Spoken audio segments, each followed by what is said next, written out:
Hello అండి, welcome to our channel cook with Anu. ఈరోజు chicken fry piece biryani hotel స్టైల్లో లాగా ఇంట్లో ఎలా ప్రిపేర్ చేసుకోవాలో సింపుల్ ప్రాసెస్లో చెప్తాను. బిర్యానీ అనగానే కిచెన్ అంతా హడావిడి అయిపోయి ఎక్కువ గిన్నెలు అయిపోయి అదంతా పెద్ద ప్రాసెస్లో కనిపిస్తుంది కదా. అలా కాకుండా సింపుల్ ప్రాసెస్లో hotel style chicken fry piece biryani ఎలా చేసుకోవాలో ప్రాసెస్ చూద్దాము. ఇక్కడ నేను కేజీ చికెన్ని ఇలా కొంచెం పెద్ద ముక్కలుగా కట్ చేయించుకుని తెచ్చుకున్నానండి. ముందుగా కడిగి తెచ్చుకున్న చికెన్ని మనం ఆయిల్లో వేసుకుని ఉడకపెట్టుకోవాలి. ఇక్కడ నేను ఆయిల్ తీసుకున్నాను. ఇప్పుడు చికెన్ అంతా దానిలో వేసేస్తున్నాను. ఆయిల్లో వేసేసి ఒక చిన్న స్పూన్తో ఒక స్పూను సాల్ట్, ఒక చిన్న స్పూన్తో ఒక స్పూను పసుపు వేసుకుని కంప్లీట్గా చికెన్ని ఉడికించుకోవాలండి. సో ఒక్కసారి కలుపుకొని చికెన్ ఇలా మొత్తం బాయిల్ చేసేసుకున్న తర్వాత మనం ప్రాసెస్ చూద్దాము. సో ఇందులో ఉన్న వాటర్ అంతా కూడా ఇంకిపోయి చికెన్ పర్ఫెక్ట్గా ఉడికిపోవాలి. సో చికెన్ ఉడుకుతూ ఉన్న ఈ గ్యాప్లో మనం బియ్యం అయితే నానబెట్టుకుందాము బిర్యానీ కోసం. సో ఇక్కడ 3 గ్లాసుల బాస్మతి రైస్ తీసుకుని మంచిగా కడుక్కున్నానండి. 3 గ్లాసులు అంటే ఇక్కడ 3/4 కేజీ దాకా ఉంది. కడిగి ఒక పక్కన పెట్టుకున్నాను. ఇవి నానుతూ ఉంటాయి. ఈ లోపల మనం చికెన్ని ఫ్రై చేసుకుందాము. సో చికెన్లో వాటర్ వస్తున్నాయి కదా, ఈ వాటర్ అన్నీ ఇంకిపోయేదాకా మనం చికెన్ని ఫ్రై చేసుకుందాము, ఉడికించుకుందాం. ఈ లోపల ఇక్కడ చూపిస్తున్న హోల్ గరం మసాలా, బిర్యానీ స్పైసెస్ అన్నీ కూడా ఒక్కసారి లైట్గా వేపించుకుని తెచ్చుకొని నేను మిక్సీ పట్టుకుంటున్నానండి. మిక్సీలో వేసుకుని ఇలా పొడి చేసుకుంటున్నాను. దీన్నే నేను చికెన్ మసాలా కింద ఇప్పుడు యూజ్ చేస్తాను. ముక్క ఉడికిందో లేదో చూసుకోండి. 90 to 95% అంతా కూడా ఇక్కడే ఉడికిపోవాలండి, ఆయిల్ పైకి వచ్చేదాకా. మీకు ఉడకలేదు అనిపిస్తే కనుక చూడండి, ఇక్కడ నాకైతే మెత్తగా ఉడికిపోయింది. ఉడకలేదు అనిపిస్తే ఒక టీ గ్లాస్ వాటర్ పోసుకొని కంప్లీట్గా ఉడికించుకున్న తర్వాత చికెన్ తీసి పక్కన పెట్టేసుకోండి. ఇప్పుడు ఒక ప్యాన్లో కొంచెం అదే ఆయిల్లో మనం ముందుగానే కట్ చేసుకున్న ఆనియన్, పెద్ద సైజ్ అయితే ఒకటి, మీడియం అయితే 2 ఆనియన్స్ కట్ చేసుకుని ఇక్కడ నేను ఫ్రై చేసుకుంటున్నాను అండి. ఆనియన్స్ మంచిగా గోల్డెన్ బ్రౌన్ కలర్లోకి ఫ్రై అయిపోవాలి. సో ఇలా ఫ్రై అయిన తర్వాత ఒక స్పూను అల్లం వెల్లుల్లి ఇక్కడ నేను యాడ్ చేసుకుంటున్నాను. కంప్లీట్ టేబుల్ స్పూన్ నేను అల్లం వెల్లుల్లి యాడ్ చేసుకుని పచ్చివాసన పోయేదాకా దీన్ని కూడా ఒకసారి ఫ్రై చేసుకుంటున్నాను. సో మంచిగా ఫ్రై అయింది కదా, ఈ టైంలో నేను ఒక స్పూను సాల్ట్ యాడ్ చేస్తున్నాను. సాల్ట్ మీ రుచికి తగ్గట్టుగా యాడ్ చేసుకోండి. ముక్కల్లో చిన్న స్పూనే యాడ్ చేశాను కాబట్టి ఇక్కడ స్పూన్ పడుతుంది, ఎందుకంటే మనకి కేజీ చికెన్ కదండి, అందుకని. సో అవి కొంచెం ఫ్రై అయిపోయిన తర్వాత ముందుగా ఉడికించుకున్న చికెన్ తీసుకొచ్చేసి వేసేసుకోవాలి.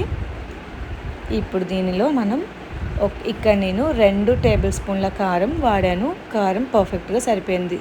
అలానే ఒక స్పూను ధనియాల పొడి, ఒక 1/2 స్పూను జీలకర్ర పొడి వేసుకున్నాను.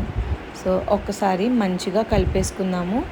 ఈ మనం వేసుకున్న మసాలా పొడి అలాగే కారం కూడా మంచిగా ముక్కలకు పట్టేలాగా ఒక 2 to 5 minutes ఇలా కలుపుకొని అడ్జస్ట్ చేసుకోవాలండి.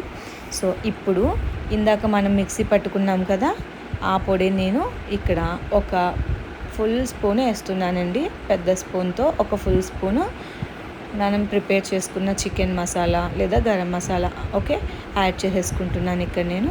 ఇలా యాడ్ చేసుకున్న తర్వాత ఒక 5 minutes తర్వాత చికెన్ ముక్కలు చూడండి పర్ఫెక్ట్గా అయితే ఫ్రై అయిపోయినాయండి.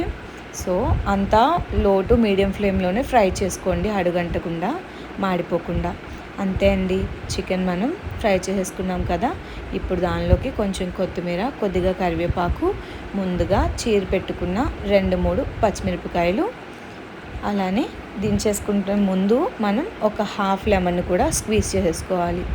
సో పర్ఫెక్ట్గా మనకి చికెన్ ఫ్రై అయితే రెడీ అయిపోయింది. లెమన్ కూడా స్క్వీజ్ చేసుకున్నాం కదా, సో అన్ని ముక్కలకి కట్టుగా పట్టేలాగా ఒక 2 to 3 minutes ఫ్రై చేసుకోవాలి. అదే లో టు మీడియం ఫ్లేమ్. సో మంట అయితే ఎక్కువ పెట్టేసుకోకూడదండి, అడుగంటిపోయి మాడు వస్తుంది. సో కంప్లీట్గా ఇక్కడ చూసారు కదా, చికెన్ ఫ్రై అనేది కరెక్ట్గా టేస్టీగా టెండర్గా రెడీ అయిపోయింది. సో పక్కన పెట్టేసుకుందాము. ఇప్పుడు మనము రైస్ ఎలా ఉడికించుకోవాలన్నది చూద్దాము.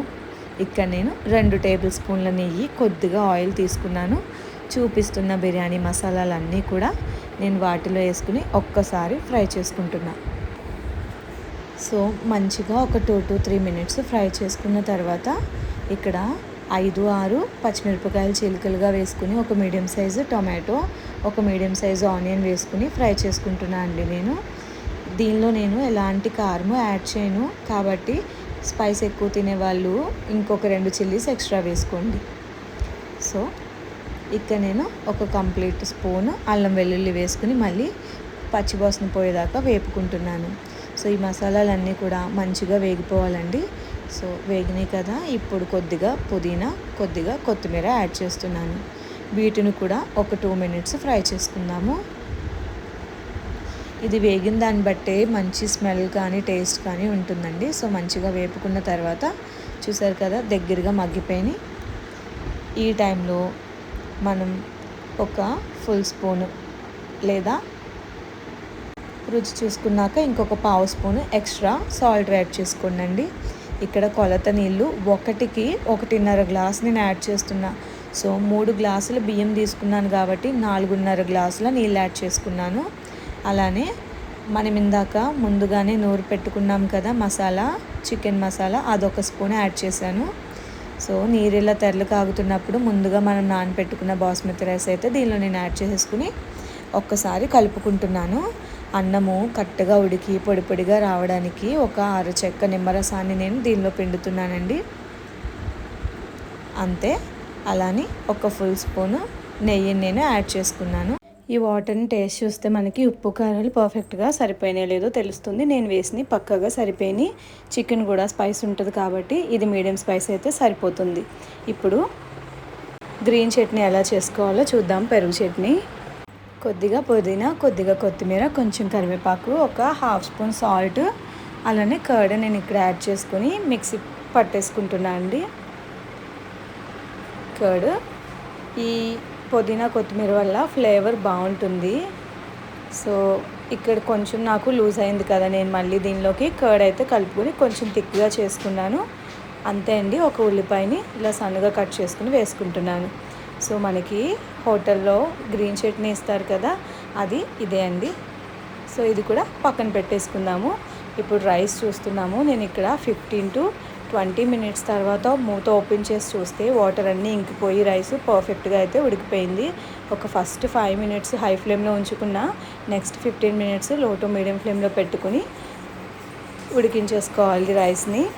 అడుగు మందంగా ఉన్న గిన్నెలో అయితేనే మనకి ఎలాంటి అడుగంటకుండా పర్ఫెక్ట్గా అయితే ఉడికిపోతుందండి. సో ఇక్కడ మనకి రైస్ కరెక్ట్గా ఉడికిపోయింది కదా. ఇప్పుడు కొంచెం నెయ్యి వేసుకుంటున్నాను ఫ్లేవర్ కోసం. అంతే అండి. స్టవ్ ఆఫ్ చేసేసుకోవడమే, సర్వ్ చేసుకోవడమే. So chicken fry piece biryani simple ప్రాసెస్తో రెడీ అయిపోయింది. ఫ్రై పీస్ బిర్యానీ అంటే ఓన్లీ డ్రైగా కాకుండా చూసారు కదా, మనకి కలుపుకోవడానికి కూడా చక్కగా అక్కడక్కడ మనకి ఫ్రై అయిన మసాలా అంతా తగులుతూ చక్కగా వచ్చిందండి. తప్పకుండా మీరు కూడా ఒక్కసారి ట్రై చేయండి. ఇన్ కేస్ ట్రై చేస్తే మీకు ఎలా వచ్చింది అనే ఫీడ్బ్యాక్ని నాతో షేర్ చేయడం అస్సలు మర్చిపోవద్దు. మరిన్ని రెసిపీస్ మీతో షేర్ చేసుకోవడం కోసం మన ఛానల్ని సబ్స్క్రైబ్ చేయడం మర్చిపోకండి. అలానే వీడియోని లైక్ చేయడం మర్చిపోవద్దు.